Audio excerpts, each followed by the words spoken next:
is. I don't know. For being This is the KoperCrabb podcast. For being a vocalist, I sure couldn't come in on time. All right, Chaney, you failed that one.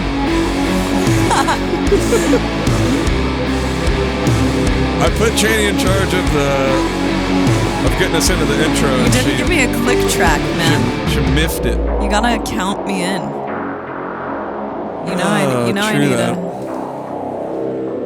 I need like a click track with a few high beeps.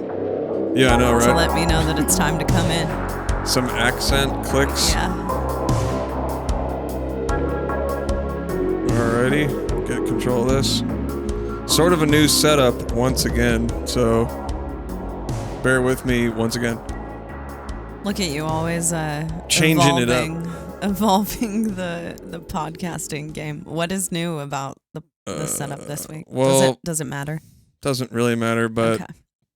I put everything on. I put my main computer out here so you and I can see it, which is pretty cool.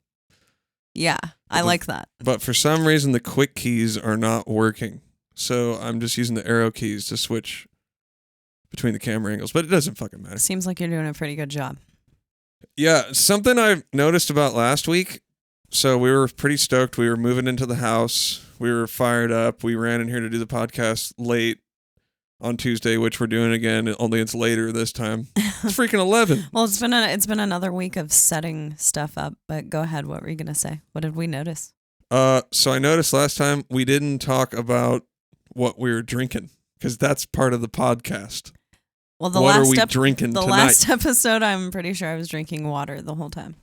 I had a beer. Nice. But I'll go first. I'm having a hazy IPA. Get some of that. Boom. Love Sierra Nevada. Not as good as Mind Haze. Ooh.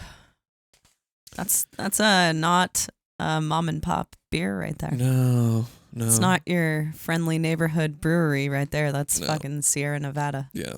The man. But I sort of, that was loaded because I wanted to talk about my friend's coffee company. Yes, because I'm actually drinking this Recess Coffee Sumatran, and I made a nice Turkish coffee with it. That's my favorite kind of coffee to make, personally. Did he grind it fine, or did you have to regrind? It seems as if it was ground fine enough, because usually if the grounds for a Turkish coffee, for those of you who don't know, if you're like making a Turkish coffee, you're boiling the water in with the grounds, and then you just pour it into your cup. There's no filtration going on. So you'll get the grounds into your cup, and if they're not ground up fine enough, then you drink a bunch of coffee grounds. But this is, right. They've all sunk to the bottom, so I think that they're... You want it powdery. You want that shit powdery, man.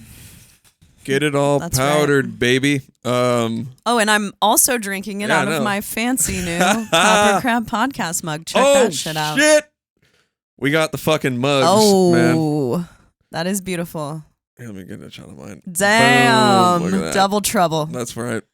If you're just listening, then we just flashed these super awesome new KoperCrabb podcast mugs into the cam. That's right. We're going to sell these bitches?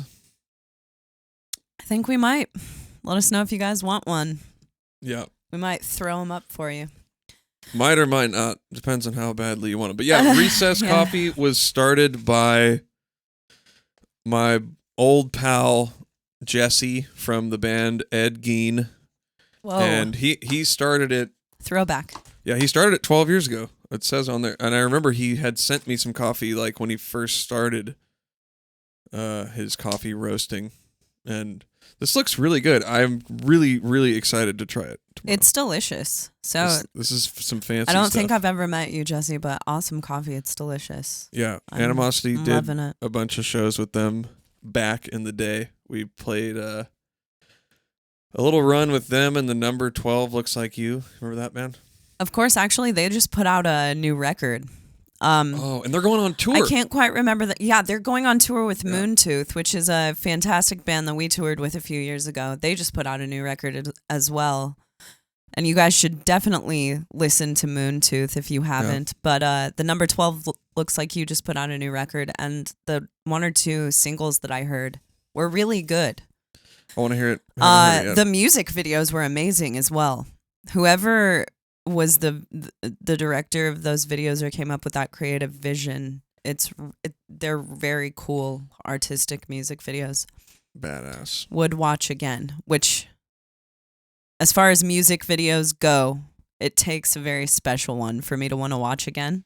This is true. So what? awesome. Wait, what were they like? Were they like just very they're just weird. Weird. You should watch them. They're like these little creatures. You should watch it. Okay. Very cool. Like and you guys out there should watch. Yeah, animated. Oh, no, maybe I think not. that they weren't. I think that they had like some kind of weird. I can't remember if it was animated or if it was clay. I saw it probably 2 months ago, but it was a really good music video. Anyway. Well, yeah, they were Good job. kick-ass. This is around the same time. Animosity, Ed Gein. We did a tour with Ed Gein and Curl Up and Die. I don't know if anybody remembers that one. That's way back. I don't know if I remember that band or if I've only heard of them through you. But. Yeah, they're killer. It was part of the whole when spastic stuff was a little more popular. Yeah, that's what most of that's what the bands you just named are. Yeah. Except for Animosity. I know. Animosity, I think, is probably one of those bands that kind of like our band can fit in or could fit in with a lot of different people. Yeah, we were spazzy, but not bands. like spaz the genre, if you will. Yeah. It was, I mean, not spazzy, but kind of chaotic, I guess. Yeah, definitely chaotic. Yeah. Well, speaking of Animosity, we have a question about Animosity. Hey, so, do you want to answer? Do you want to get into that? Start and answer that question. Sure. Let's just do it. Yeah, sure. I'm sure that there are a few people listening who are probably pretty interested in this. Sure. I think is that all the products I wanted to talk about? Yeah, we got the cups, the coffee. We have some more. We'll talk about them later. Yeah, we got some other cool products people have been sending to us. Yeah, thank you guys. And thank you for that. We love being able to help support your guys' businesses. I know. We said this before. Let me say it again real quick before we say it. Yeah. We want to promote products on the show, not just because we are trying to, get money or whatever, but it's really cool to inform people about what other music supporters and people from music, what they do on when they're not doing music, or what they do maybe afterwards, Yeah, like my friend Jesse went and started a coffee company. Mm-hmm. So it's like it's just part of the community. Totally. Yeah, what your other passion aside from music may be. And to sort of have a place here where we can discuss all that stuff and tell people more about it and promote small business. Yes. 'Cause small business is a big deal. Absolutely. In this country, believe it or not. It really is. I looked up the stat and I was going to tell you how much of the GDP was small business, but I forgot what it was. It's a lot though. It's like half. I think it's half. I think I've heard this stat and that, it's around half. I think it's around half, which is, you wouldn't think that. You'd think it was all AT&T or whatever. Well, you would. For me, I think that especially in the past 5 to 10 years, it seems like there's been a resurgence of the small business. Agreed. The entrepreneur. A lot of people our age have their own businesses. We know so many people who are running their own businesses. So, I mean, it makes sense. I could have guessed that. We run into them all the time on tour. People doing freaking cool stuff. We do, and it's brewing awesome. Beer, making coffee.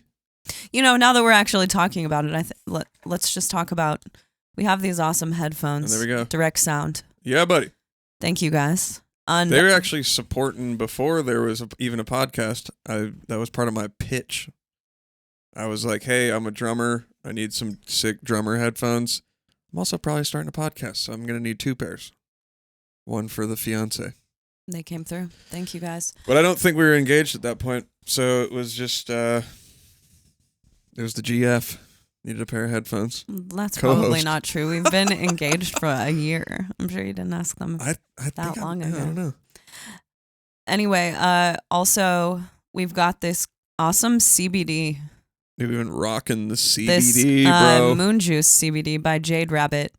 And go ahead and follow him on the internet. It's on Instagram. It's at alamgram, ALAMGRAM. Follow that. Navene and I have both really been wanting to try out CBD for different reasons. You've been doing, for you, I think you wanted to try it for more of aches and pains, baby. Yeah, aches and pains due to working out and stuff like that, which I wanted to try it for that reason, and also because I think I've mentioned before that I get anxious, yes. and I've been wanting to try CBD, see if it chills me out.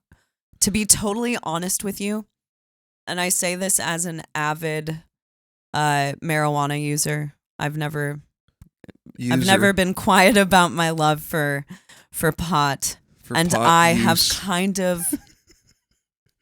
I've wondered if this whole CBD thing is a bunch of bullshit. Yeah, I wonder to be honest with you. I wonder too, for sure. And I've been wanting to try it. I've kind of waited it out to find the right brand. And now that I've been taking CBD for probably the past 4 days, I really think it puts me in a better mood in the morning, and I'm getting better sleep at night. And I don't think that I'm just falling for the bullshit because I'm really judgy of things like this because I already smoke weed. I already get the effects of weed. I know. That's what I wonder. So, and I can tell the difference. I've been using marijuana for so long that I know what it feels like to be high compared to something else, taking an Advil or something like that. So yeah, I really think that it's giving me like a calmer sense of self during the daytime. Do you think it's doing anything for you? I think so too. Yeah, I took some when I got home from work because I kind of tweaked my neck a little bit this morning, and I'm gonna say that it does something. I like it. I do too. And I'm getting thrashed all the time at the jiu-jitsu. So I heard that people take it for that. I did too. Actually, the guy who gave us this wrote me a really sweet note, and he was saying, I hope it helps with the jiu-jitsu. Yeah. So. That's awesome, man. It's really an honor and a pleasure to be able to shout you guys out and to support your businesses and try your products. Awesome. It's really cool. So thank you. Like Navene said, if any of you want to have something you want us to try or shout out, then email us at kopercrabbpodcast@gmail.com. We'd love to help you out. Totally. And I think another thing that's cool about it is it's cool to get an honest opinion about something. Not just, hey, we're getting paid to tell you about this. They just sent us the stuff and we're telling you guys about it. Yeah, absolutely. So I want to get back to that question. It was animosity? It was an animosity question. So it was from... The temper one or the band Animosity? Okay, so Blaine says, where's everyone from Animosity at today? And why did Animosity split up? He's really asking those big questions. Going for it. Are we sure we didn't answer this one? Yep. Okay. Well, even if we did, fuck it. Going again. Okay. No, you know what? I sort of answered it when I was talking about flesh rot because it sort of ties in. Animosity did a tour with Job for a Cowboy. They were headlining, and Animosity was on it. All Shall Perish, Hate Eternal, and I probably should know this, but I'm not the kind of guy who remembers tours like every date and every year they were in and where it went, and you know what I mean? Well, you could at least remember the bands. Jesus Christ. I can't though. I've done like 50 plus tours, I'm not trying to brag. It's just like, it does get lost. Before I started touring, I swore to myself that I would not be the type of person who forgot people's names or meeting people. It happens though. I know on you feel tour. Like a jerk. And then once you're bombarded with so many names and faces over the course of a month or a month and a half, you just naturally start to forget who you've met. Yeah. And I hate it. Me too. And you'll see somebody and you'll be like, I totally know this guy. I've known him for years, seeing him at shows. Yeah. Can't remember his freaking name. It sucks. Yeah. It sucks. I feel like a total jerk. Me too. However, I have a tendency to refer to people as man and dude. And I don't want people to be under the impression that every time I call them man or dude, I don't remember their name, because that's not true. I just naturally go for man or dude. Yeah. So I do both. I'll utilize man or dude when I don't know their name. Yeah. So it's like a guessing game. I do both too. If you really want to get out of that, what you do is I'll be like, hey, Chaney, come here. You got to meet my friend. And then to friend, I'll go, this is Chaney. And then they'll go, oh, hey, I'm, Bob. Or you take them to Starbucks and you listen to them place their order. And then they're like, oh, yeah, I always put this joke. I always put Roxy. It's my dog's name. Yeah. Like our friend Mike Fallis, he always says a Lord of the Rings character. Yeah. You'd have Which to know. Which is amazing. You'd have to. I mean, biggest Lord of the Rings fan I've ever met. He treats Lord of the Rings like it's the good book. The Bible. The Bible, 100%. Totally. And in a way, it is like the Bible. Also, look at what a good job I'm doing at dodging that animosity question. All right, you got to answer it. Yeah, you got to say okay. Just say something about animosity. Okay, so we did that tour, and this is the one date that I do remember, just because it was such a monumental thing that happened. And it was November 2008 is when we did this tour, and that wound up being the last Animosity tour. Wow, we're at the 12-year anniversary, right? 11-year anniversary right now. Shit, we are. Yep. That's a long time. That's a long time. We do that tour. It was kind of a long time coming, and we all sort of just went our separate ways, kind of dispersed unofficially. I was really into recording, producing, making music on my own. I really wanted to do all that stuff. I was obsessed, you might say. So I just went. I had a little studio in San Francisco. I was living in San Francisco at the time. I would never do that again, by the way. And what a nightmare. Yeah, nightmare. I had this studio. It was $700 a month. What? At that time. Was it? Oh, it was a studio. I thought you meant an apartment. No, okay. So I had an apartment which was $1,100, which was I thought was expensive. Now is an insane deal, right? Oh yeah, $1,100 in the city. And I had that apartment. I mean, that studio. Yeah, but $700 fucking dollars for a studio is bucks, outrageous. Man. And somehow I made it work. Anyway. A real studio? Or are we talking like, was it a storage-based studio, or was it in a... It was in a complex with studios. Oh, okay. And it was nice and secure. Still. In a terrible neighborhood. Still, that's $700 a month is insane. Right. But I did some cool stuff there, like that band, Otme. They were called Roman Holiday at the time. They actually, I knew the vocalist of Discreet, the band Discreet. Yeah. We knew each other from playing shows and stuff, and he called me up and said, "Oh, this band from here, like I know you're recording," because at that time it was right before everybody and their brother recorded. Right? It was like right before that. I'm not going to say I'm super ahead of the curve, but the idea of having your own studio, like Michael Keane was the only one I knew who did that. Mm-hmm. And he inspired me to go start recording and make your own music and to do all that stuff. So he was like, yeah, I know you started recording and they want to record with you. And they like drove out there from Kansas. Holy shit. Yeah. Insane, right? Yeah. And stayed in the studio. Those poor bastards. And they recorded with me for a month. It was super fun. Wow. And that's the Roman Holiday album. Mm-hmm. And then I mixed the Otme album. They changed their name. So, so we came off that tour. I was stoked. I was like, finally, I got some time to just do my thing. I'd been writing a lot. I'd been writing on tour too. I was playing guitar all the time. That's an inspired dude right there for you. Because now I wouldn't do that. Trying to play guitar on tour, are you kidding me?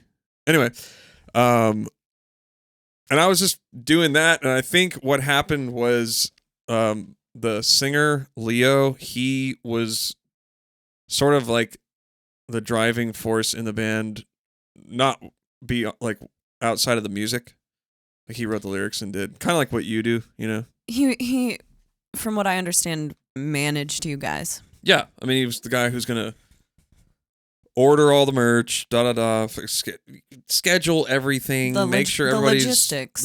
I mean, 100%. Yeah. I think we sort of split that in Entheos. Yeah, I think Leo But he definitely he even more did than it all. me. I mean, when we started Entheos, I was like, I had a new respect for the guy. And not to like, mention, he dude. was very young while that was happening. He couldn't have been older than, 22? Yeah. Tops. That's a put together dude. Okay, that's just telling you what we're dealing with. Yeah. So I think he was really wanting to either let's do this band full time hardcore, or I'm gonna go back to school and get my life going. So, it wasn't really like a huge discussion or anything. You know, it wasn't like all of us sat down and all right, guys, it's been real. Because I was just, I don't know, I'm a weird dude, so I was like, peace, I'm gonna go fucking do this. I don't care what happens. And then Leo kind of called me and said, hey, I'm thinking about like going to school. Let's, you know, if we're not going to be doing this all the time, then I need to be getting my life on track. Yeah. And I was just like, okay, cool. Do whatever you want. I'm making flesh rot. Don't care. Didn't even really think about it that much, to be honest with you. And then the other guys, shit, what were they doing? I don't know, just working and stuff. Leo is the only one I think who who hasn't really done anything in metal. He has done stuff musically, and I'm not sure if people are aware that Leo is a DJ. Does he also produce music? A little bit. A little bit. Yeah. He's a freaking sick DJ. I was just going to say that Leo is one of the sickest DJs that he fucking makes a party happen. Dude, that's for sure. If Leo is DJing, you're going to dance. It's a party. Yeah. I mean, he's that kind of guy. You know, he's the kind of guy who always knows the perfect stuff to put on. Mm-hmm. He knows how to get people to have a good time. Totally. He's that kind of guy. That's why people loved him in Animosity. Yeah. Because he has that charisma about him. Yeah. And that's going to come through in anything that he does. Absolutely. That's something that I admire about the guy. Yeah. But as far as Animosity goes, like I said, it wasn't really like this big band meeting thing. It was just kind of like we were all going in different directions, and it just sort of dissolved. Yeah, it sort of dissolved, and then it sort of dissolved, and then I think 9 months later, we like announced it or whatever on Lamb Goat. Yeah. And I've gone actually back because at the time, I really didn't care about the internet. Like, it was before social media, and I had like a policy. I was like, I don't read anything about the band ever. Like, I didn't read. That's a good policy. It was weird. A good policy to have. Like, looking back on it now, it's funny. But I would like never read any comments on Lamb Goat, anything online about the band ever. It was a thing that I was pretty adamant about. Yeah.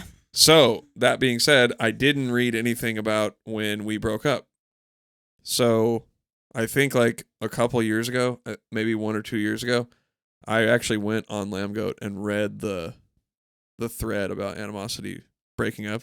It was really funny. Of course. Every thread on Lamb Goat since I started reading it has been hilarious. Yeah. I mean, yeah, it's funny. But it wasn't like funny they were making fun of us. It was actually a lot of love. Yeah. People on Lamb Goat really like Animosity. Yeah, it was weird. That's for sure. Super weird. So what's cool about this story is November 2008, Animosity breaks up. November... You ready for this? Everything big in my life happens in freaking November. Okay? November 2008, Animosity breaks up. November 2009, I join Animals and we do our first tour. November 2010, we had already talked a little bit, you and me, but we started talking and have since talked every day since then. Yes. November 2011 or 12, I left Animals. 11. So that's a lot of Novembers. Yeah. And then this November, we moved into this house. Right. Shit. That's sick. I wonder if it means anything. This is November. Well, my mom's born in November. Yeah. So Sure. there's that. But that's basically it. I mean, and then, of course, we got into the story last week where a couple years ago, I wanted to kind of have one reunion show, and Leo said, "Oh, why don't you get Chaney to do it instead? I don't feel like doing it." And then we started Entheos. Yeah, and we Rest is started history. Entheos with 2 people from Animosity, Frank Costa, Evan Was that Brewer. in November? I think we started talking about it in November. We didn't actually start the band until December of 2014. Something about November, man. Maybe some But, astrologists out there can hit us off to what it is about November. Yeah. But I mean, as far as where the guys in Animosity are now, it's like... Yeah. So Frank, the guitar player, has Realms of Vision, Yes. his band, sick rock band. Awesome. Evan Brewer is Evan Brewer. He's awesome. Y'all might know him as a bass player. Y'all know him. Leo is actually, he lives in New York and Brooklyn, and he is a landscape architect. He designs parks Mhm. in the city. That's a fucking cool job. That's really cool. And Chase lives in Santa Cruz where we live, Chase and lives we here. hang out with him all We're the gonna time. have him on the podcast soon. 'Cause Yeah, Chase will probably be one time. of our first couple of guests because he's our good friend of ours. Good And friend of he ours. It's too much of that lives CBD. about 5 minutes away, and we see him a lot. So So it's kind of late. We're both feeling a little. We're feeling the CBD. I've had a couple of these beers, so it's got me thinking about stoner metal, Chaney. Yeah. So I was wondering, me and Josh from the internet, Wow, you and Josh have something in common tonight? we were wondering what your thoughts on stoner doom metal bands such as The Sword and Elder. What do you think of those bands? You know, what's funny is I read this question, and I really like stoner doom metal bands. I'm not an aficionado of stoner doom metal, and I had never heard either of those bands. Granted, I've obviously heard of The Sword over many years, and Elder I've heard of, but I really like stoner and doom metal. Pallbearer, I would say, is the band that sticks out the most to me that I have really gone in on. As far as other things go, it depends on what you consider to be stoner doom metal. Yeah.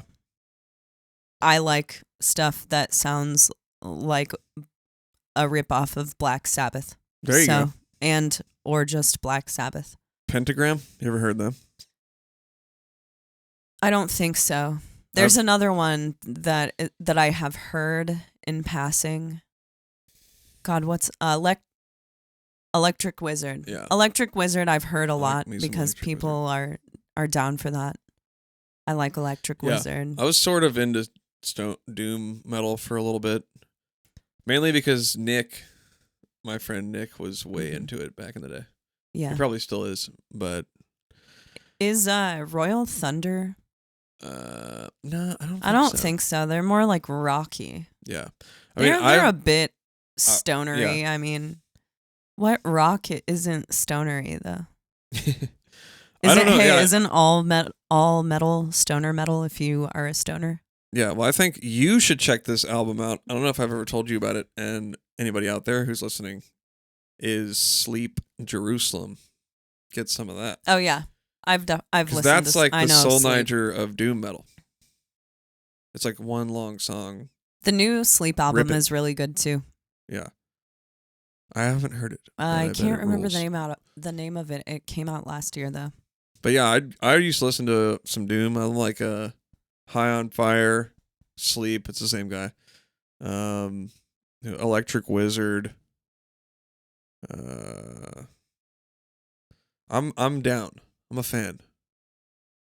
But I'm not like, I'm a kind of casual. I haven't really listened to much doom lately. I'm This is 10 I'm not years ago. keyed into the doom scene. That's Totally. for sure. But I'd go to a doom show. I would. If you said, "Hey Chaney, there's a doom show playing downtown Santa Cruz, no further Yeah, no further. tonight." 3 mile radius. 3 mile radius from my house tonight, then I will probably be there. Then it's a hard maybe. Hard maybe. Get a beer in me, and I'm thinking yes. If it was Friday, then I think we'd be like, let's do this. Maybe some Fridays, you just kind of want to stay home, and most other days of the week. Yeah. But that could bring us to this next question here. So you're talking about doom metal, you're talking about stuff we like, and Ren Risner, I don't know, sorry about that, Ren the Riz. Ren the Riz, what up? What is each of your biggest influences in music? Biggest? That's hardcore, dude. My mind just went. Just yeah. For me, Oh my God, I don't know.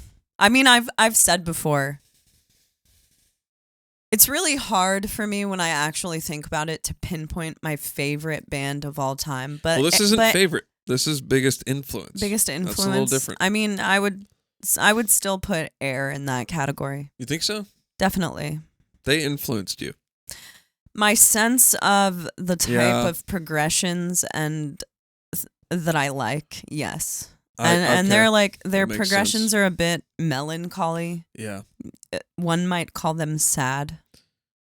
Yeah. It's like They're- unexpected almost, but Yeah. expected, familiarly unexpected. We'll call it that. Yeah, and the riffs are kind of like driving riffs. The way that I don't know how to explain that correctly, but it's kind of what I call there's a riff in The World Without Us. Our song. It's like dun dun dun dun dun dun dun dun dun dun. Yeah. It's just like a riff to me that could kind of go on forever. It lies in the middle, and it's not. So the like riff drives, or it's a riff you listen to while driving. It's kind of both. It's a play on a riff but it's the riff drives, you know, and it just keeps going, and you can kind of like bop to it forever. Air has that sensibility in a lot of their riffs, and I think that's influenced me for sure. They just have this thing about them where it's like you hear the first chord and you're like, okay, yeah, this is cool. Mm-hmm. And then you hear like the next one, you go, ooh, okay, whoa. You know, like it sounds like it's always been around, but at the same time has an unexpectedness to it. Yeah. And a little bit of dark emotion. Exactly. And I love it. And that's what I think has rubbed off on me in the type of stuff that I like to play. Now I'm thinking that they fucking influenced me too. They definitely have. If you listen to some of your Navene K chord progressions, I think they're highly Air influenced. Definitely. Even some Entheos.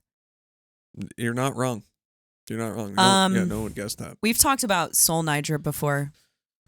Oh, Frederick shit. Thorndahl. I mean, it's hard. The best. It's Hold on a hard. second. If you haven't heard that, once again, stop the podcast. Go listen to it. Pause. Press on the your brakes as podcast. hard as you We'll can. Wait.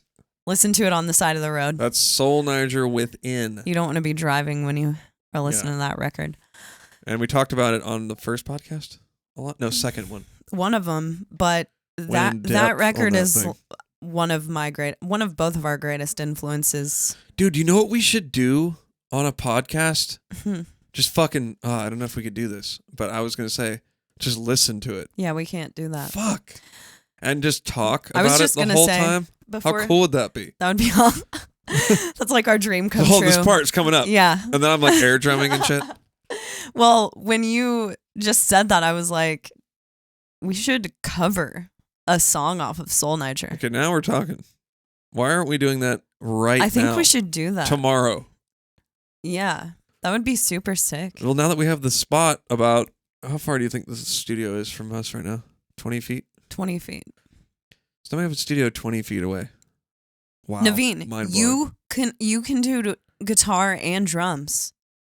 You play guitar, drums, I'll do vocals. Fuck. Obviously. Yeah. Let's fucking do it. Yeah, let's do it immediately. But we have some other plans of stuff we're working on. I know. We have...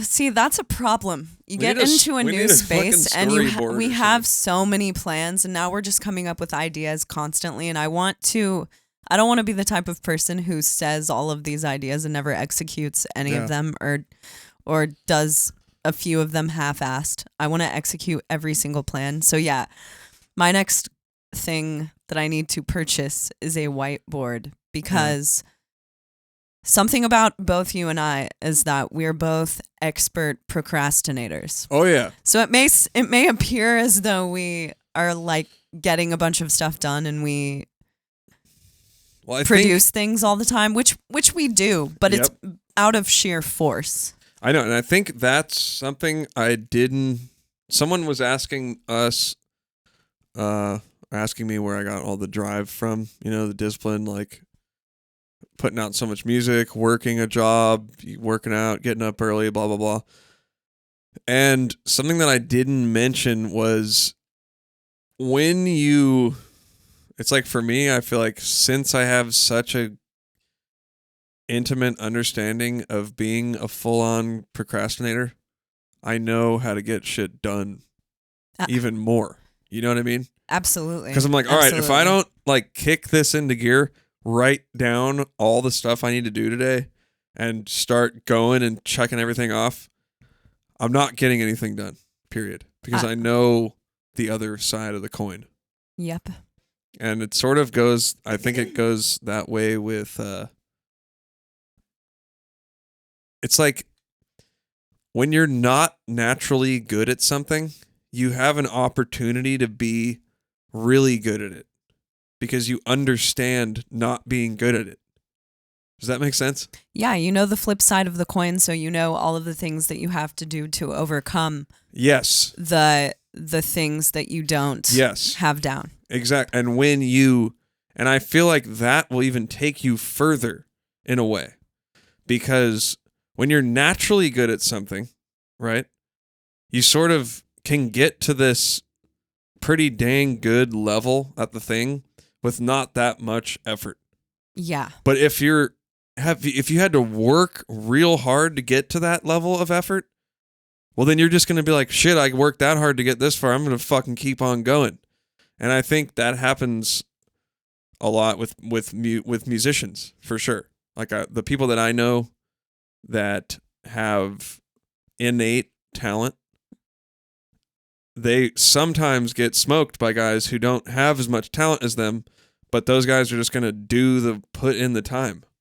That happens so often. Yeah. Yeah. And I think I'm actually sort of in that category of since I can just, like with drumming, it's just, this is not me trying to brag. It's just, I've not really worked that hard at drumming as I have on some other stuff. And I feel like it holds me back sometimes. I know what you mean. Because I'm just sort of like, well, I don't know. I'm already at a pretty good level. And I didn't have to really work. Like, I'm not going to say I didn't work to get there. Mm-hmm. That's a lie, obviously. But I know a lot of people who have worked way harder than me, Yeah. And they keep going and they pass me up. Right. And I'm cool with that. I'm not mad about it. It's just, I feel that way about doing vocals as well. It's like something that, because I had a screaming voice from the beginning. It's not like I never right I never couldn't scream. Exactly. It started off as more of a party trick, but then I developed it more. And there have been times where, because I know that I can just kind of go and I can hit all of the things that I want to hit pretty easily, no matter how much I've practiced or how often I've practiced. So because of that, sometimes that will be the thing that I don't practice as much as I practice playing drums or playing guitar or drawing or doing things like that. Exactly. And because of that, I don't always move ahead in my being a vocalist as far or as quickly as I should, right, or as I want to. But on the flip side of that, when I do push myself to practice, I increase my skill level that much more. Exactly. And then it becomes inspiring, and I want to practice more. So it's just kind of something that builds on top of itself. But I know what you mean. Definitely. And I think that's just something to be aware of, because there are a lot of things in my life that I never thought that I'd be good at, and I would just write it off as, oh, that's something that I just don't do that.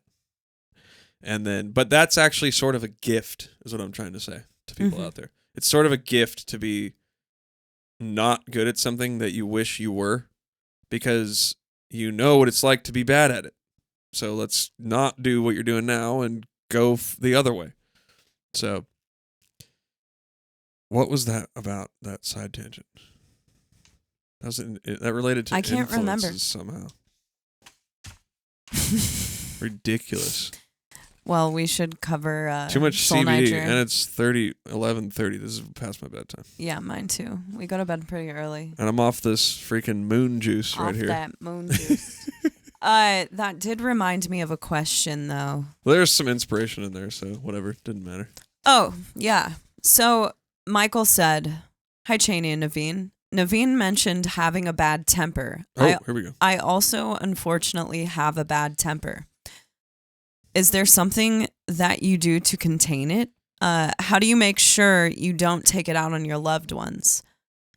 I admire your positivity and Navenisms you post. I try to be more positive, but sometimes it's very hard. Also, you guys talked about the barn. Can you share the pro photo Chaney took? To quickly answer that, we'll post a picture of the barn for you on Instagram in the next couple of days, just to see what we've been fucking with for the past 7 years and why we're so excited. And if you didn't listen to the last podcast, real quickly, we used to live in a barn. Used to as in 2.5 weeks ago. Right. We lived in a barn. We landed this freaking awesome spot that was like 1 mile away from the barn. Because, see, we were always under this impression, because we live in California, we live in a beach town, Santa Cruz, and it's incredibly expensive to get a place here.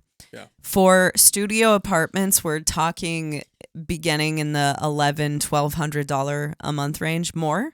15, 16? Yeah, I mean, I was looking at 1-bedroom apartments that were $1,900. Jesus.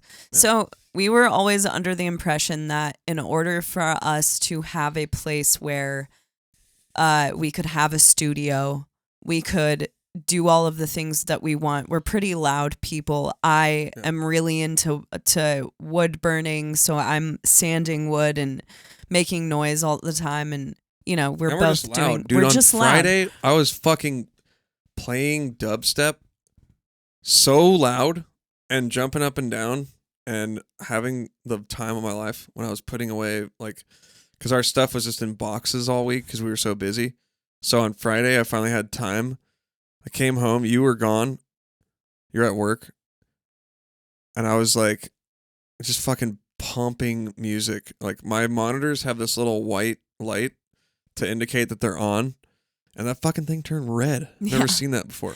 That's amazing. So, yeah, we're loud. But we're loud, and we want to be even louder than we've ever been able to be. We want to have drums up in this motherfucker. Yeah, we want to have drums. I scream. Obviously, that's pretty freaking loud. So we were always under the impression that we were going to have to move away from California or at least out of Santa Cruz in order to sustain a lifestyle where we could have all of the things that we wanted. And for us, we were looking for a bit for a house, and this amazing 3 fucking bedroom house came upon us. And it's a unique situation. It's kind of tucked away behind a neighborhood, like in an industrial little bit of an area, but it's really close to the beach still, and it's really, it's still great. It's just sort of a unique situation, and you could sort of see how it's not the most desirable spot to normal people. But to us, when we saw it, we're like, this freaking perfect, dude. There's like 3 bedrooms. We can have a studio. We can have a podcast room. We can make noise, do whatever the heck we want, and still be in Santa Cruz and still be next to the beach. I mean, come on, dude. Yeah. So pretty much for the last 2.5 weeks, we're just kind of walking around this house every day, freaking out about how amazing it is. And maybe once you guys see the picture of the barn, and you'll begin to understand where we're really coming from, because this isn't just like moving into a new house or anything like that. I really feel something like #blessed is how I feel. So that's why we're kind of freaking out about this spot. But anyway, to get back to Mike's question, how do you deal with your So I've always had a bad issues? temper, even since I was a little kid. And I used to like wrestle or punch my stuffed animals if I was mad, stuff like that. Just take my aggression out one way or another. Well, at least you weren't hurting real animals. I've never hurt anybody except for I indirectly killed a mouse today. The house, we have discovered there's a couple mice running around this fucker. Yeah. So we put out a trap. Dude. Trap the little bastard. We put out a trap. Navene put out the trap. Let's be real. I didn't put out anything. Navene put out 2 traps last night, and we were both laying in bed awake, waiting for those traps to go off because there was peanut butter on the trap, and we knew that mouse would come down. And we heard the trap go off within 10 minutes of laying in bed. You went out to see if it had caught the mouse. The mouse got away from the fucking trap. He stole the peanut butter and got away. Got his lucky day. So that happened last night. Woke up this morning after Navene had reset the 2 traps with peanut butter. The mouse ate the fucking peanut butter off of the traps and didn't get caught. I think I put the peanut butter in the wrong place, though. I think you're supposed to put it like inside the little tube, so it's hard to get out. But anyway, we went to get. Dude. We had to go out today to grab the modem we're getting our internet set up. This is so boring. Anyway, we had to go get the modem to set up the internet, and we come home, and the trap that she was talking about that was left out. There's a fucking mouse in there, dude. I'm glad you saw it before I did, because I would have lost my shit if I saw that fucking mouse. I was like, oh shit. And then Chaney started screaming and ran out of the room. Well, do you guys, here's a horrible story. So we have a cat, and we left our cat at Navene's mom's house. If he was here, this would be such a non-issue. These mice would be gone in 30 minutes. Yeah. He'd have this place whipped because into shape. Cashew is at Navene's mom's house catching rats left and right. He catches rats. He eats some of them whole. He leaves some of their stomachs. I think we should also add that in Santa Cruz, the rat and mice thing, this might sound gross to some people, but like every house has mice and rat. Oh yeah, they really do. And it's because there are a lot of fruit trees and vegetables around. There's just a lot of freaking rats. There are a lot of rats.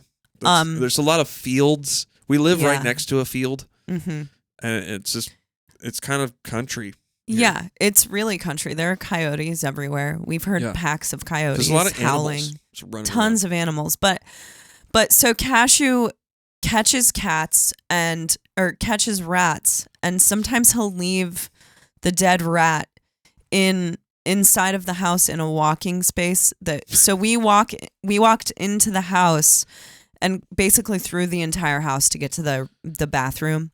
So one night I was walking through the house. It was dark. I was going to take a shower. Cashew had caught a rat and I was walking barefoot. So I walked through the dark middle room to get to the bathroom and I stepped on something squishy. And I didn't really think about it. I thought it might have been like a plush toy. I don't know what I thought it was, but it didn't feel that weird. And then I turned around and shined my flashlight on it, and it was a fucking dead rat. But the head, it had been decapitated, and I squirted its guts all over the fucking carpet. Nasty. And it scarred me so badly that I couldn't walk that way that night. I had to walk out the front door. Didn't you tell me house. to go get it after that? Of course I told you to get it. There's no scenario in which I'm picking up a fucking rat. See, when the rat or the mouse is like guaranteed dead already, I don't care. The chance, what are the it might come back to life. Yeah, I know. Well, that's the thing. So going back to the mouse story from earlier. So I get home, the mouse, I'm like, oh shit, Chaney, the mouse fucking trap went off. The mouse is in there. And I'm kind of like, damn, that's a big mouse. And the trap's kind of small. So in the back of my mind, I'm thinking, I don't think this fucker's dead. Right? It's in the back of my mind. Like maybe he's just frozen. Because the trap was snapped on his head, but he wasn't dead yet. And I was like, oh my God. I don't like the way this is going. That's one of those Halloween toys that they sell, you know, where the rat starts jumping around. No, thank you. Yeah, so I'm just standing there looking at it because I'm like, well, let's see how this plays out. And then, sure enough, dude, the mouse starts fucking moving around. And I'm like, no! Oh, God. Oh, fuck no. And then he gets the trap off of him. He escaped the trap. Yeah, he gets the trap off of him, and I'm standing there like, oh, fuck, dude. But he freezes, which I thought was kind of weird. I thought he would go under the stove, right? Because I think that's where they're getting in. Mm-hmm. So I figured he'd run under the stove, and I was just kind of like, oh, no, what am I going to do here? So I like grabbed the this little box that we had from moving, and I just like put it over him, and then put another box underneath of him. And I just went outside and threw him into that field. And you don't know if he's alive or not. Well, what he didn't move around in the box. So maybe he was just a little stunned in the box, though. I could see he was playing dead. What are we going to name him? I don't know, but I hope he's gone. I hope there's not another one. Anyway, I don't think there is. I never took my anger out on little animals. I don't.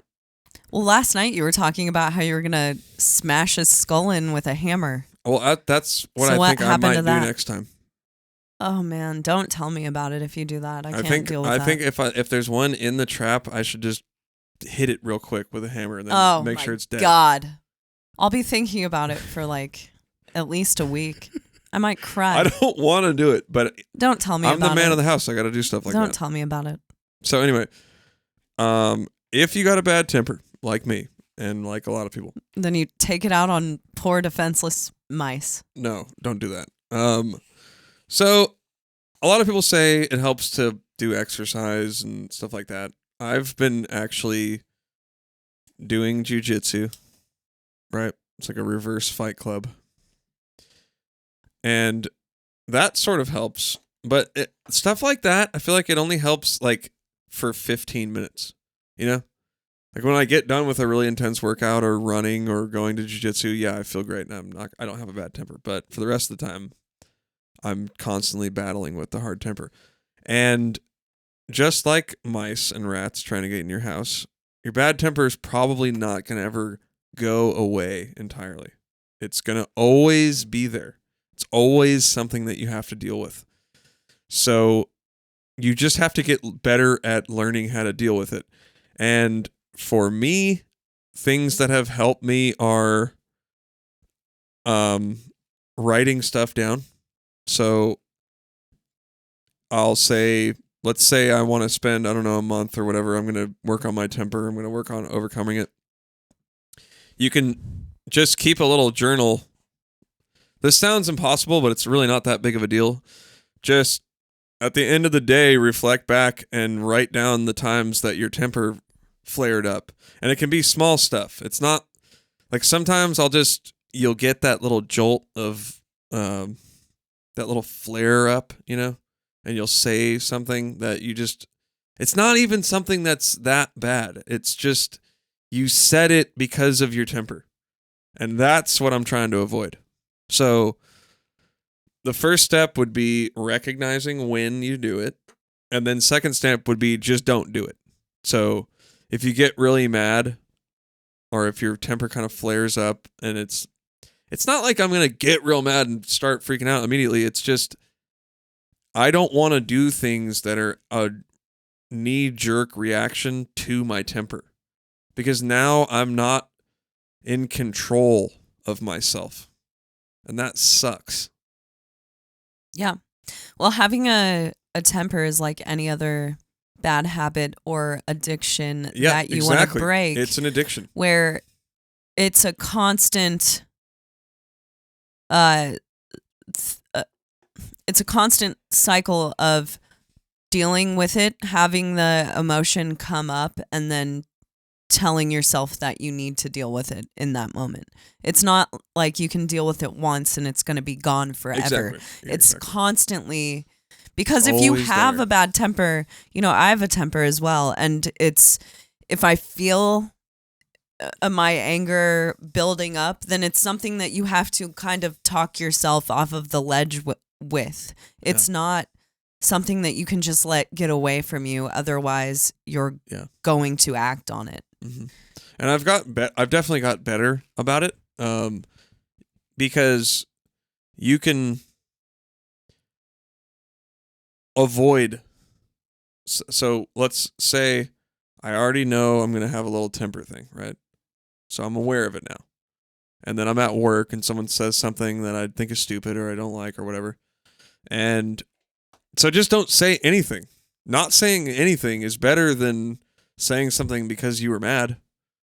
And again, that's not to say I'm going to fly off the handle and start cussing someone out, but a little jab that I might do if I have a temper, a little wise guy remark.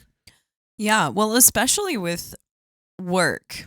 I have over time learned to just go with the flow as far as work is concerned. And I've accepted that things that happen are not always in my control, but my job is to overcome the issues that come up.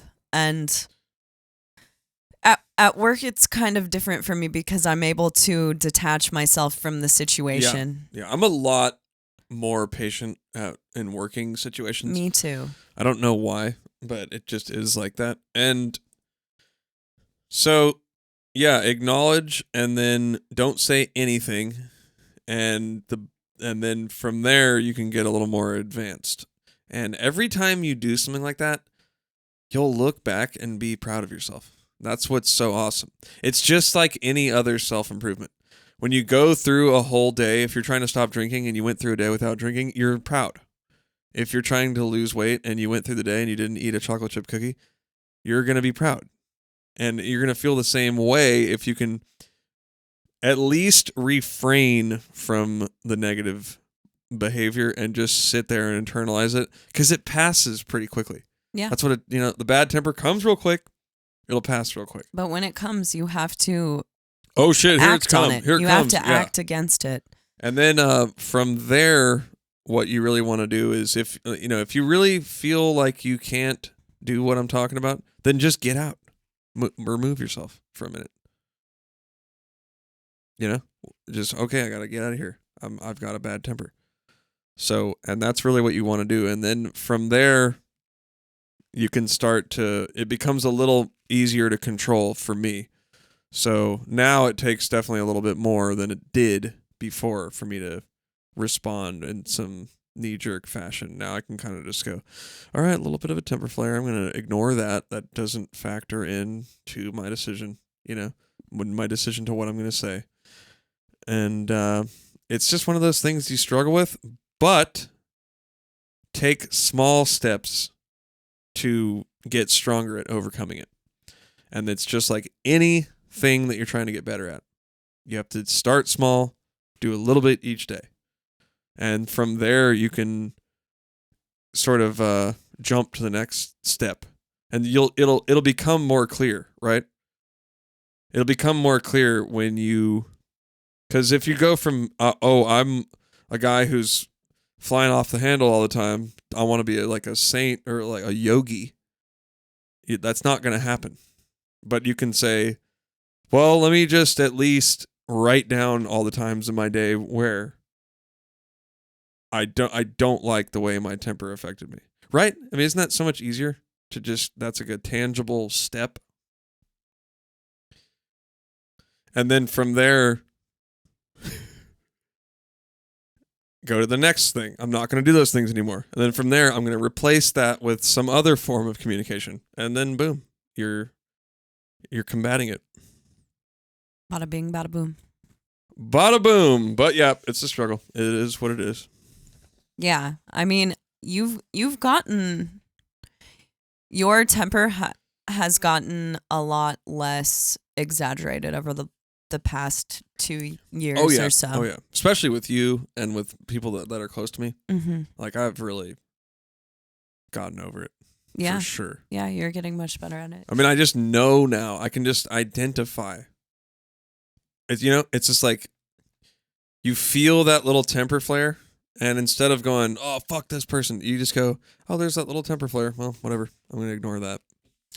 Speaking of tension...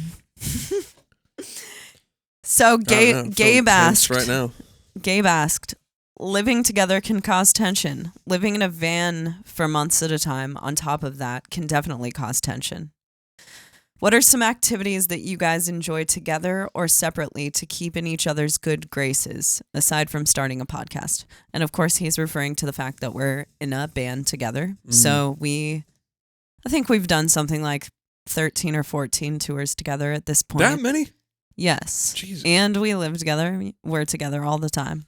Yeah. People have definitely asked me if it's weird being in a band with my significant other. I'm sure they've probably asked you that too. Oh, of course. You kidding me? Guys? Yeah. It's like the first thing that people go to. Yeah. Like, how in the hell do you do that? I'd probably say that to somebody. I think I would if I weren't coming from this point of view. Yeah.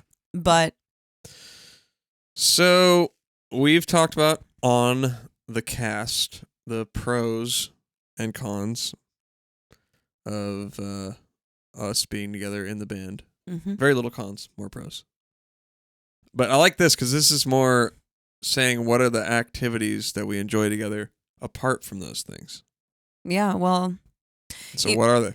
Well, even when we're on tour, yes, we are in a van together all the time. But we both work out on tour. We do things separately on tour. Yeah, our roles are so different on tour. Mm-hmm. I feel like we don't hang out that much on tour. We really don't. Or we don't see each other that much. We don't, because you have to... It's weird to say that. I know that probably sounds insane. It is, but you have to think. So we will be in a van together, but then we'll arrive at a venue. And we have opposing sleep schedules in the van. Yeah, we do. I like to, if I ever drive, which I haven't been driving on the past couple of tours, I like to drive really late at night. And you like to drive late at night. I don't like to, I have to. Yeah, you have to drive late at night a lot. And so if that's going on, then one of us will be asleep when the other is driving. We try to stay up as long as we can with each other if one of us is the person driving, but I mean, realistically, it's hard to stay up past an hour of driving if you are the passenger. Oh God, it sucks. So when we get to a venue, I don't miss that, by the way. Yeah. Like we haven't toured in a while, and those fucking drives sucks. Yeah, especially in the winter and someone told me that I have traveling anxiety because I get really, really anxious driving through mountains, and I never miss doing that. I do not miss it at all. Don't miss that. But anyway, so we get to a venue and you will be setting up drums and dealing with all of the technical issues of our band all day. Oh, yeah. Or working out or doing whatever you do. And I usually will set up merch, or I'll be at a coffee shop, or, as a vocalist, the reality is I don't really have much to set up. So I kind of get the fuck out of there. If I'm not setting up merch, then I'm not going to be in the venue most of the day. It's weird on tour, like, your day becomes so structured. Oh, yeah. Like, for me. Me too. And I just do the same thing every day, and it's I don't have really that much time to divert from my tour program. No, and that makes it weird when not that I don't enjoy when friends and family come out to shows, but if you are... But it's fucking annoying, let's be real here. Yeah, if you are friends or family and you expect to hang out all night at a show, honestly, Des Moines is a very special occasion, and I'll usually free myself up to see my whole family because I don't live out of state. Because I don't live there, and it's one of the few times a year I get to see all my friends and family is at a show. But for most places, being on tour is a job. I know that the perception may be that being on tour is all fun and games, and we just like fuck around and drink and party all the time. And there's a little bit of that. There's some of that. There's a tiny bit of that. There's a little bit of that. Honestly, you and I both do a lot more of that at home. Yeah. On tour is very structured. It's not fun to be hungover on tour. No. Dude, hungover in a van that's hot sucks. It's the worst. Granted, we've gone through our times of partying all the time. That picture that Travis has of me looking really sad and where we were, I don't know, in the back of a van. Yeah, we were on a drive and I was just totally wasted, and we were in Indianapolis, like or not Indianapolis, I made this but Indiana. bunk in the back of our van, and it's right by the back windows. So I was like hanging off the bunk in the window, totally got that gross summer drunk guy glaze on my skin. You know what I'm talking about? Yeah, it's disgusting. It's like a film. Summer, it's not even summer drunk guy. It's summer tour drunk guy. So who the fuck knows how long ago it was that you took a shower on that? Because that was before we went to Planet Fitness. Yeah. That was Summer Slaughter too. So we were on a normal tour. You get to the venue around 3 or 4 in the afternoon, but on Summer Slaughter, you get to the venue at like 10 or 11 in the morning, and you're there all day. Brutal. So, and there was just a hilarious. Travis was driving. I think I wanted to hang that night, and I was like, dude, Travis, can you like switch me? I'll drive in the morning because I want to like party tonight. And he switched me, so I think it was because Mark came. It was in Minneapolis, I think. Or was it that one day where there was... It was in Indiana. There were dollar margaritas next door. Dollar margaritas. Can you blame me, dude? Come on. And I had a ton of them. Good Lord. And pitchers were like $4 of beer. Yeah. One time I read a comment on the internet one time saying that at that show I was a prima donna on stage and that I threw a fit on stage. Oh, that was weird. I remember that. Because the show was really poorly attended. I didn't do anything on stage though. I didn't say or do anything that looked like a fit. And the thing is, we don't care. Sometimes I think that people just... Yeah, because on Summer Slaughter, we were playing at like 3 in the afternoon, 2 in the afternoon. And we knew what we were getting into. Most of the time, there weren't a ton of people there when we played, which, it was fine. But at this show, there were particularly not, it was particularly low attendance while we played. And I think that this person had the perception that because there weren't that many people there that I was pissed off for some reason. Yeah, like projecting. Projecting. And, I'm in a fucking metal band. It's not like I look like the happiest person on earth on stage anyway. So I don't understand what was happening there. But Maybe she just got it in her head that you were gonna be that way. So the person was it. I don't know if it was a he or her. But I have no idea. I just remember. The reason that I read it was because it was on a tour announcement for. And they were like, just for some reason saw it. Yeah. Yeah. And I feel like I feel like I'm a very nice and approachable person at our shows. You know, I never, if anyone perceives me as having like a bad attitude or something, it's because I must have like resting bitch face. I'm usually I'm really friendly. I'm from the fucking Midwest. I don't think you have RBF though. I don't either. And I'm from the Midwest. We're very friendly. We're known for our friendliness. Known around the world. Jesus. They just saw that through. They just had it in their head that that's what you were doing. So. Well, there were dollar margaritas before the show, so getting back to my point, there were dollar margaritas before the show. This is where your filmy fucking picture came from. So maybe I was just a little drunk. And let's post that picture on the KoperCrabb podcast. Yeah, page we will. Too. We will. That's what that page should be. Just funny stuff we talk about. And be like, oh, here's that picture we talked about. Mm-hmm. Navene being all filmy and disgusting. Well, that's funny because Mike said, whether it be from crazy shit you did growing up while touring, etc., I want to hear some funny stories out of you too. Oh, shit. I was thinking of a funny story today, actually. Well, tell it, man. All right. This is the first time I took MDMA. It was on tour. Wow, I'm intrigued. Yeah, it was Summer Slaughter 2010, and the reason why I was thinking about it was because I was listening to Shuffle on Spotify, which I normally do, and Rezo came on that first EP that we really got into. It's not his first EP, but it's like the first one that we found out about, which is. There's an artist for you guys to check out this week. Check out Rezo. Yes, very RESO. Super sick electronic stuff. Awesome electronic stuff, and he's super inspired by metal bands. He loves a lot of metal bands. He's a drummer. Yeah. Check his stuff out. Some of the best stuff out Super there. Good. Love Rezo. So we were in Salt Lake City, and we were sharing a bus with. I won't throw them under the bus. We were sharing a bus with another band. I won't talk about Was I there?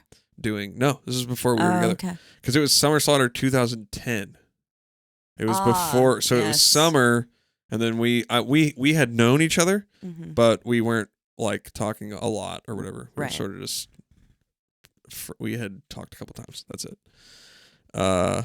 And then what happened? I don't know what happened or who procured the MDMA, but somebody procured it on the tour, and we were like, let's take it. Yeah. And it was my first time doing it. And in a bus, I guess it's kind of weird. We were like just hanging out in the back lounge and listening to Rezo. It was freaking awesome. Oh yeah. That sounds like a good So I won't incriminate anybody who was with me. It was me and a handful of people. Not saying who they were. Not like this is a big illegal thing or anything. No. But it was sick. And now whenever I hear that EP, I always just think of how fun that was. What was funny about that story? That's the first time I did MDMA, Molly. That wasn't funny. It was a good story, but it wasn't. You sold it as being a lot funnier. Okay, you know what I usually do when people ask me about funny stories on tour? I go, no, I don't really do anything funny. The thing about tour is that everything is so funny that it's hard to like come up with a funny story. Yeah. There's so many weird things that happen all the time on tour. There's so many weird people that you meet, not just who are attending the tour, but who are outside of the tour or outside of the show. Tour is just really funny and really weird. And, I know, but then when you get home, you don't really... it's just sort of...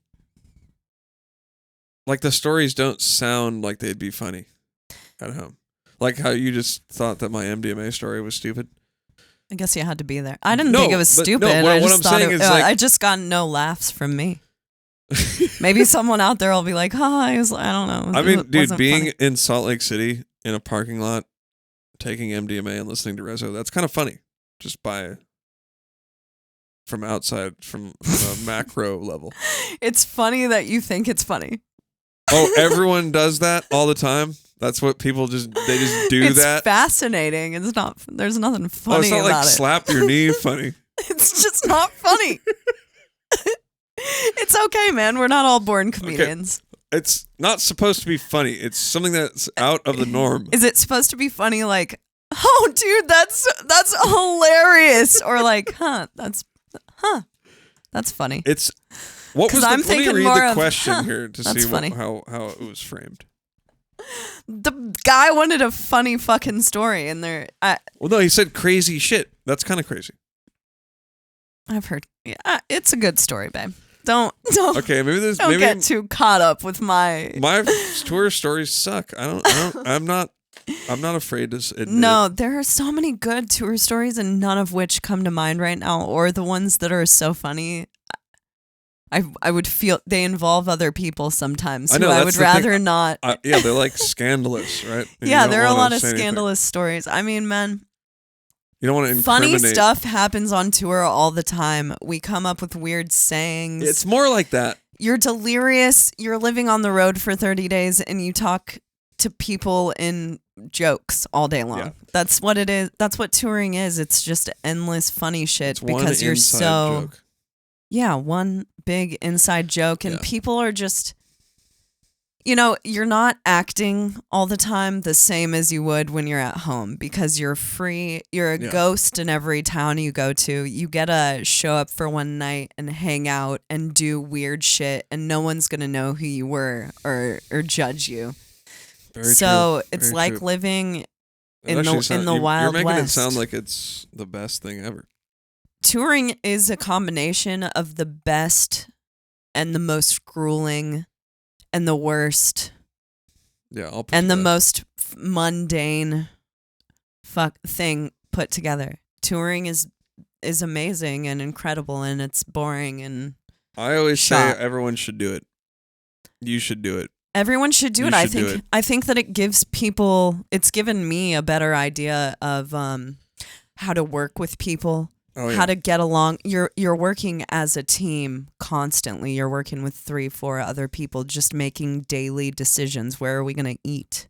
Yep. Where are we going to stop? What gas station are we going to go to? It's a constant like team building activity, and you meet all kinds of cool people, as we always say, which is the best part of touring. Yeah. Is all the cool people you meet, the relationships that you form, but you also sometimes start to hate the people around you and want to go home for a few days. Yeah.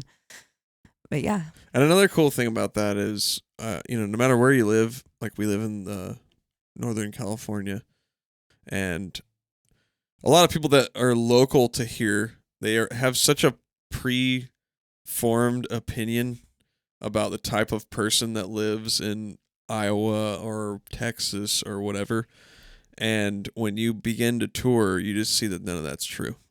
And that there's just all sorts of people all over the place.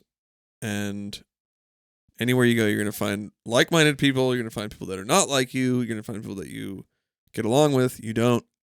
It's just how it is. Yeah. And that's what I think is cool about me having toured for so long. That I don't have that sort of narrow-minded view of what people are like. Yeah, you've been there and you've experienced it. Yeah. That is one of the coolest parts of touring. You get just going to different countries, you get to experience different cultures you never thought that you would. You're also visiting all of these countries not as a tourist, but as someone who is participating in an underground activity with a lot of people who are at least like you in that way. Yeah. In the way that they like metal or they like the kind of music you're into.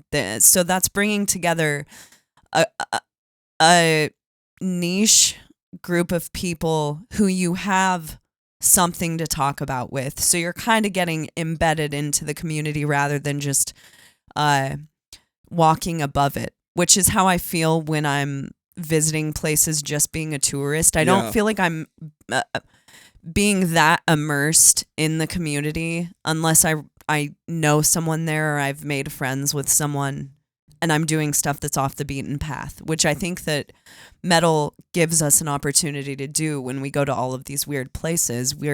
It's just an automatic community. Yeah. And because of that, you get to have a lot of cool experiences that you may not have otherwise. And that's a really awesome part of touring. Definitely. Yeah, I think it's a cool part of traveling in that way. Because some people think that it's sort of a shame that you go somewhere and you only go for one day. But your experience of that place for the day can be really cool. It can be really vast. Because you might meet some people who are from there and they want to and you have that bond that you're talking about already. So the fact that you can go somewhere and have a cool bond with people already to sort of skip over formalities is something that is valuable in traveling. Yeah. And we were talking about this the other day. I mean, I think you could probably drop me anywhere and I could go online and find some friends there. Either people that I've met before or people that I haven't, that I'm connected with on the internet. Yeah. And like, how freaking cool is that? That is so much cooler than anything I can think of. It's amazing. I mean, that's so lucky. There have been times when we've been traveling. I remember one time specifically, we were in Miami and a guy who had been a fan of yours, the coolest or a fan guy, of ours, who's the coolest guy, Nick, who's a German dude, came to hang out with us in Miami because he just so happened to be visiting Miami from Germany. We posted a picture of me and you, a funny picture of us in Miami, kind of looking super Miami. Yeah. Oh, yeah, yeah. Remember? And he hit me up on Instagram like, hey, I know this is a long shot, but I'm in Miami right now. I'm from Germany. It'd be amazing if we hung out. And we met up with him and his girlfriend, and we had one of the most fun nights ever. Yeah. We got really drunk. We got super trashed in Miami with Nick, and it was so fun. And fast forward to 3 or 4 years later, last year, we were in Germany, and Nick came out to a show, and we hung out, and he was actually in a bodybuilding competition, so a powerlifting competition, and he's super buff and was like about to compete the next day, I think. So he was like not drinking. So he was not drinking, but he made a mark on that tour package. That's for sure. Yeah. Everyone loved him. Yeah. So I mean, just what you just said. How cool is that? And I will continue to say that that's the best part of the whole music scene. Yeah. The music is awesome. I love the music. Are you kidding me? But what's even better is the what it opens you up to. Yeah. The world that it opens you up to. I mean, that's what we've been fucking talking about for the past 10 minutes. Yeah. All of the cool things we've been opened up to because of metal is... Every person in my life that I'm not related to, I know because of metal. Yep. Me too. That's awesome right there. And I think with that, it's going to wrap up episode number 5. Oh, bitches. Shit. Sorry I blew that intro, guys. I just started feeling really guilty about that. What a fucking lame intro. I'm going to practice it. That's going to be funny, though. This is the KoperCrabb podcast. But to be fair, I didn't give you like a... I didn't even know the podcast was starting. Yeah, I didn't give you like a practice run. No, you were just like, all right, here we go. Yeah. Let's do this. But next as week, usual... you gonna try it? Yeah, next week I'll try it again. As usual, you guys, if you have questions or anything else that you want to send our way, hit us up at kopercrabbpodcast@gmail.com. KoperCrabbpodcast@gmail.com. Instagram. And also, it's KoperCrabb Podcast on Instagram. With that spelling that Chaney just did. You want to do it again? No, I'm just kidding. I can do it louder. Also, leave us a review on iTunes or Apple Podcasts. Thanks, by the way. We noticed that a bunch of you guys did review the show and did rate us. Yeah. Thank you for that. Yeah. It actually does help and did work. We landed on like number 250, I think. We landed at, I think we're like number 246 on the iTunes charts. Which is like craziness. Yeah, so thank you guys so fucking much. I can't believe that. We started this podcast a month and a half ago on a whim because I've been asking Navene to start a podcast with me for a year. And we finally did it, and you guys are listening, and you're sending us awesome messages, and honestly, we are flabbergasted by the amount of awesome connection we've been able to make with you guys off of this. Dude, it's just more connection with more people. Like how we talked about that earlier. Yes. This podcast now is just another way to increase those freaking awesome connections with people. Yeah, man. Because who knows, like, if you think about it, who knows who will meet because of this? I know. That's just, and it'll make it it'll make it even more worth it. It really will. It really will. So maybe you're that person we're talking about right now. Yeah, maybe you are. And if you feel that connection and like you're that person, then hit us up, man. Because you know what? We reply to all of those messages. We love hearing from you guys. We're not too cool to like talk and chat and do the damn thing. So yeah, hit us up. And once again, we want you to support our friends Recess Coffee, Moon Juice CBD by Jade Rabbit, Direct Sound headphones. And I think that's it. That's We're going to have some now. beer on the podcast pretty soon. We might throw these up. We if might you guys throw these like them. KoperCrabb coffee mugs up. Hell These yeah. things are sick. Also, we've been talking to a lot of people. We're getting guests on. We're starting to set things up. We're finally this is starting in to be the new house. The show where it's like Copper, we're getting guests in quotations. Crabb podcast. Well, you don't realize how much effort it takes to move into a house until you are moving into a house. Right. We thought we'd be in the house and set up in 2 days. It's been 2 weeks. We just got internet today. So things are moving. They're moving slower than I'd like them to, but surely, because we both work full time, we're busting our asses to make all of this stuff happen, and we love it. We're having a good time doing it too, goddammit. We're having a good time. We wouldn't have it any other way. Thank you guys so much for listening. For real. We fucking love you guys. Guys, next week, right here, home base for underground musicians. The KoperCrabb Podcast.